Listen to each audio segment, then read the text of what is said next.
தேடி பார்த்தா தான் தெரியுது அந்த பையன் ஒரு பெரிய ஒரு திராவிட முகத்தோடு அந்த பையன் பல பேட்டிகளில் பேசினதை நம்மளால் பார்க்க முடிஞ்சுது.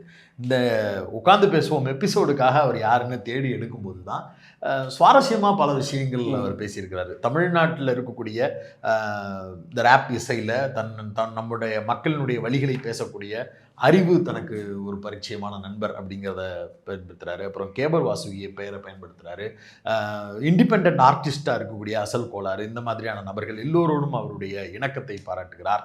அது குறித்தெல்லாம் அவர் வெளிப்படையாக பேசியிருக்கிறார். சமூகத்தில் இருக்கக்கூடிய ஒடுக்குமுறை, சாதிய ரீதியான பிரச்சனைகள், மத ரீதியாக நடந்து கொண்டிருக்கக்கூடிய கலவரங்கள், வர்க்க பார்வை அப்படின்னு ஒட்டுமொத்தமாக ஒரு இடதுசாரி முகமாக தன்னுடைய பாடல்கள் எல்லாவற்றிலையுமே புரட்சிகர கருத்துக்கள் இருக்கணும்னு பிளான் பண்ணி அது எல்லாத்தையுமே ஃபிக்ஸ் பண்ணி பண்ணக்கூடியவர். அந்த தெரிஞ்சுக்கிட்டு தான் மலையாள திரையுலகத்தை சார்ந்த சினிமாக்காரர்களும் இவர் அப்ரோச் பண்ணி இதுக்கு ஒரு பாட்டு பண்ணுங்க, இதுக்கு ஒரு சாங் பண்ணுங்கன்னு சொல்லி கேட்குறாங்க.